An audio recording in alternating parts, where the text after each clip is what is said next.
Welcome everyone to another Warframe video. Today, we are taking an in-depth look at Hydroid and Hydroid Prime.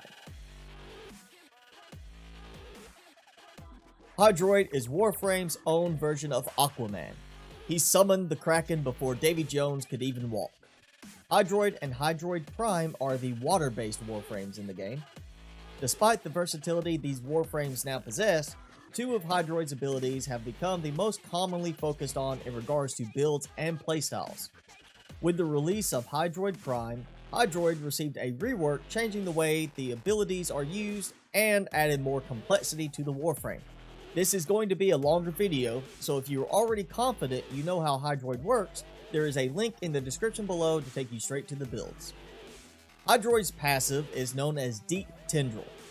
When Hydroid performs a slam attack, there is a 50% chance this will summon a single tentacle which will last for 15 seconds. This also applies to melee combos with slam attacks. These tentacles function the same as those summoned by Hydroid's fourth ability, however these are not affected by your power strength or duration mods. You can summon up to 3 tentacles at a time using this passive. Hydroid's first ability is called Tempest Barrage. With this ability, Hydroid calls down heavy rain over a target area. Think of this rain as meteoric rather than a drizzle. At max rank, this will bombard an area 10 meters in radius for 5 seconds. The water missiles will occur at a rate of 4 per second, with each missile dealing 150 impact damage, knocking down enemies in a 5 meter radius of impact. Power strength mods will increase the damage per missile but will not affect the rate of the missiles. Duration of the ability would of course be affected by your duration mods, and your range mods will affect the explosion radius of the missiles but not the target area size. With the rework, tapping the 1 button will immediately cast the ability to the specifics I've already mentioned. However, you can now hold down the 1 button to in effect charge the ability. By holding the button for up to 2.5 seconds, you will charge Tempest Barrage to increase its damage by 200% per explosion and increase the duration, but also double your energy cost. The mod's natural talent and speed drift will increase the casting and charging speeds, however. You can recast Tempest Barrage to create multiple zones of raining missiles. The augment Corroding Barrage gives each watery projectile a 100% chance to cause a corrosive status effect. This makes the mod very useful since the corrosive procs will strip away enemy armor. Hydroid's second ability, Tidal Surge, is just his way of trying to copy his favorite Warframe Rhino. When this ability is cast, Hydroid will morph into a liquid and surge forward in a fashion similar to Rhino Charge. While moving in this form, Hydroid is invulnerable and he will travel 30 meters a second at max rank. Any enemies caught in the wave of this Tidal Surge will be pulled along by the wave and ragdolled. Affected enemies will also be dealt 300 impact damage while the wave is moving, and then an additional 300 slash damage when the wave breaks at the end. Power strength mods will affect all damage, however the slash damage will diminish with travel distance and is also affected by body part multipliers. Duration mods will affect the speed of the wave but not the travel duration. Range mods will affect the range at which enemies will be pulled into the wave. The Tidal Impunity augment allows Hydroid to clear the status effects and provides 6 seconds of immunity to status procs to himself and allies that come into contact with the wave.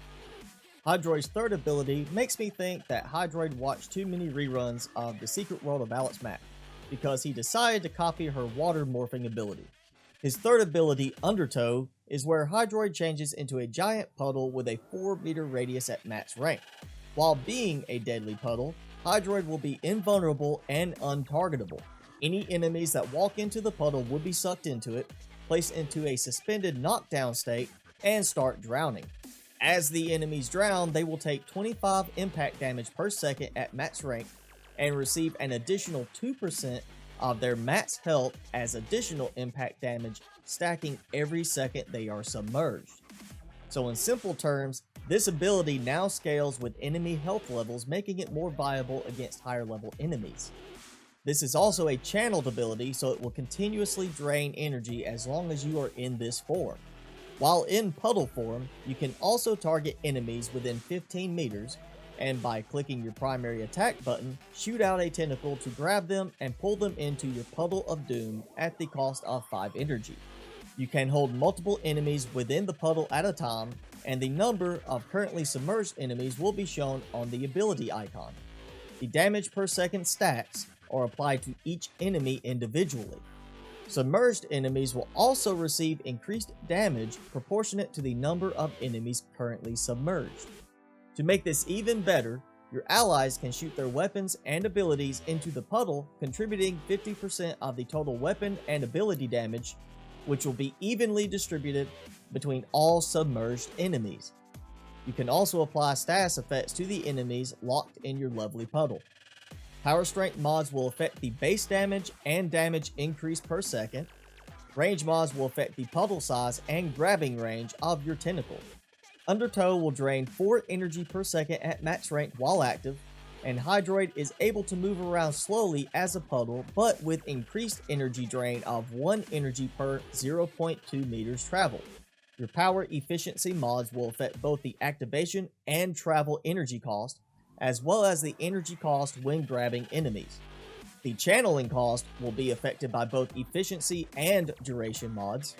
As with any channeled ability, Hydroid will not receive energy from energy restoring effects while Undertow is active. It is important to note that while in puddle form, Hydroid can still cast all other abilities. You can use Tempest Barrage to increase damage to the enemies inside the puddle, or add the Corroding Barrage Augment to strip away their armor and massively ramp up the damage. You can use Tidal Surge to surge forward for half normal distance, grabbing enemies and pulling them immediately into your puddle. You can also use Tidal Surge outside of Undertow, and upon casting Undertow, immediately pull all enemies caught in the wave of Tidal Surge into your puddle. Throwing in the augment Curative Undertow allows Hydroid to serve a healer role by providing health restoration to both himself and any allies that enter the puddle, but will increase the energy drain. Because of the stacking damage, Undertow is a very good scaling ability. Here you can see the amount of damage these level 145 heavy gunners are taking per second as this damage stacks. Obviously, this is going to take a moment for this to stack high enough to kill them. Now we have the same level 145 heavy gunners. Watch what happens when I apply a Corroding Barrage to it.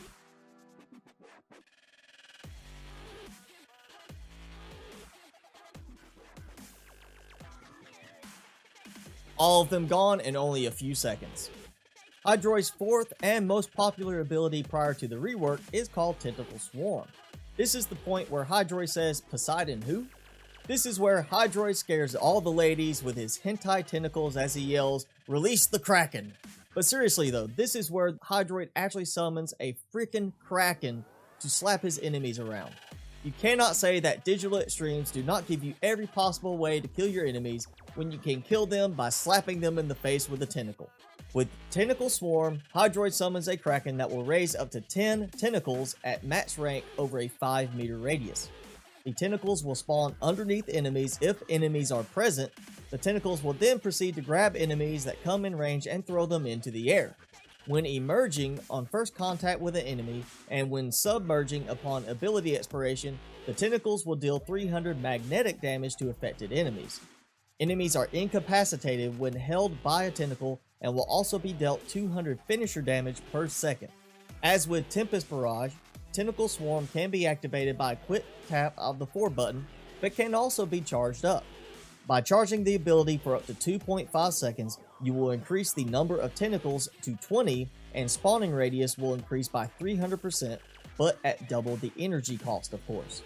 If cast while using Undertow, the Tentacle Swarm will automatically center on your puddle. A quick cast will spawn tentacles inside your puddle radius, but a charged cast will increase the tentacle spawn radius outside the puddle. Strength mods will affect the magnetic and finisher damage, but not the number of tentacles spawned. Range mods will of course affect the ability radius where tentacles will spawn. Duration mods will obviously affect your duration, and once again, natural talent and speed drift will increase the casting and charging speed of the ability. And of course, the golden mod Pilfering Swarm will cause enemies killed by the tentacles to have a 100% chance to drop additional loot. Before the rework, power strength would also affect the number of loot rolls caused by Pilfering Swarm, but sadly that is no longer the case. Before the rework, I had two different builds for Pilfering Swarm.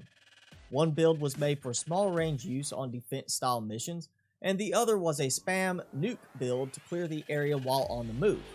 Now I have switched things up a bit more. All of my builds can utilize either the Corrosive Projection or Energy Siphon auras, depending on your situational needs. Because of my use of Xenuric and typically receiving plenty of energy orbs, I tend to just run with Corrosive Projection on full time. While leveling Hydroid Prime and testing builds, I found him to be more enjoyable to play now with the changes from the rework. He is definitely more of a Warframe that requires you to use more than just one ability now. Due to this, my first build is made for general play and survivability. This build is my Corrosive Cure build, or just the Puddle build.